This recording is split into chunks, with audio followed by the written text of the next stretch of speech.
Ever wonder why some people just seem to attract wealth while others, constantly struggle? Well, according to author Harv Eker, it has almost nothing to do with your job or your investments, and everything to do with what's going on inside your own head. So today, we're going to unpack that internal programming piece by piece. Just let that sink in for a second. It's a pretty bold statement, right? But it's really the foundation of everything we're about to cover. The idea is that your bank account is basically a mirror, and it's just reflecting back the beliefs about money that you hold deep down inside, whether you even know they're there or not. And that leads to this really powerful question. It kind of shifts the whole conversation, doesn't it? If your finances aren't where you want them to be, maybe the problem isn't the number on your paycheck, but the mindset that's telling that money where to go, or even if it's allowed to stick around. Okay, so let's dive into the core concept here. Aker calls it your money blueprint. Think of it like this invisible script that's running your entire financial life. And most of the time, you don't even realize it's happening. And what's wild is just how early this blueprint gets locked in. It's a mix of all the messages you soaked up about money when you were a kid. It's what determines if you're a natural saver or a spender, if you see an opportunity or just risk, and yeah, ultimately, how much wealth you subconsciously think you deserve. So how exactly did this script get written? Well, it pretty much boils down to these three things. First, what did you hear growing up? Phrases like money doesn't grow on trees or rich people are greedy. Second, what did you see? How did your parents or guardians handle money? And third, what specific, really emotional memories do you have tied to money? Those three things basically built the financial house you're living in today. All right, so we get the blueprint now. The next question is, how do we start to change it? Well, the first major mindset shift is all about deciding who's actually in charge here. Are you a passenger or are you the driver? This one is just fundamental. It's the difference between a victim mentality and a creator mentality. The poor mindset says, oh, it's the economy, it's my boss, it's my bad luck. But the rich mindset? It takes full ownership, knowing deep down that they are the ones creating their own results, good or bad. And this brings us to the huge difference between just wanting something and truly being committed to it. Wanting is passive. It's a wish.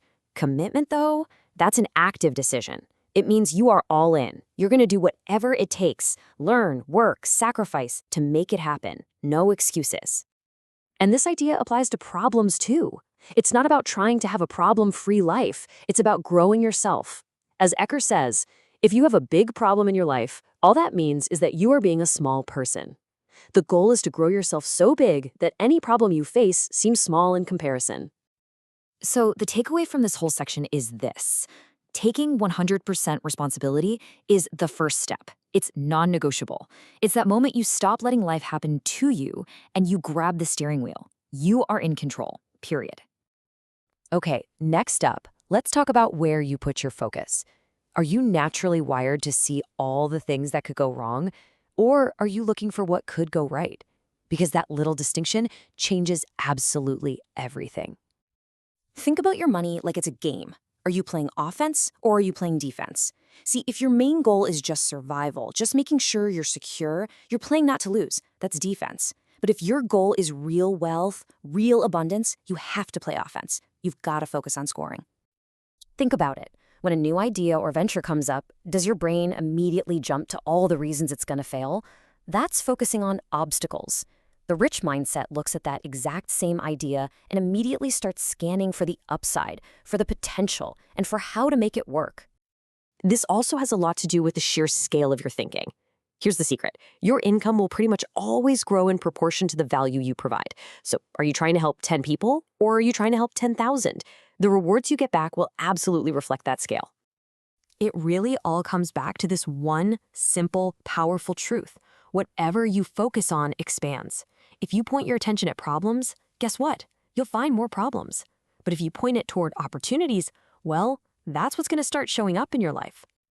Okay, and for our final major mindset shift, let's talk about growth and actually learning about money. See, wealth isn't some accident. It's a skill. It's the result of knowing specific things and practicing specific habits. Now, this next point is a huge one. It's about changing how you measure wealth. Most people only focus on their working income, their paycheck, but the truly wealthy focus on their net worth. That's the value of everything you own minus everything you owe. And that's the real scoreboard of your financial health. Right here, this is the key to financial freedom. People with a poor mindset trade their time for money, but there's a limit to that, right? You only have so many hours in a day. People with a rich mindset use their money to buy assets, things like stocks, real estate, businesses that make money for them, even when they're sleeping. That's called passive income. You know, maybe the most dangerous phrase in your financial life is, I already know that. The world is changing constantly. The people who get ahead and stay ahead are the ones who are total lifelong students of money, of business, and of investing. They're always learning. I mean, the connection here is so direct and so powerful. The more you learn about how money actually works, the more you're capable of earning. At the end of the day, your financial education is your single most valuable asset. So we've walked through this whole idea of the money blueprint and these key mindset shifts. But here's the best part, the most important message of all. That original blueprint, it is not a life sentence. It's just a program, and you absolutely have the power to rewrite it. And this is how you do it. Step 1, awareness. You've got to identify that old programming. What did you learn as a kid that's still holding you back? Actually write it down. Step 2, consciously choose to adopt these new mindsets. When you catch yourself thinking small, stop and actively reframe it. And step 3, you have to turn those new thoughts into real-world actions again and again until that new way of thinking becomes your automatic default.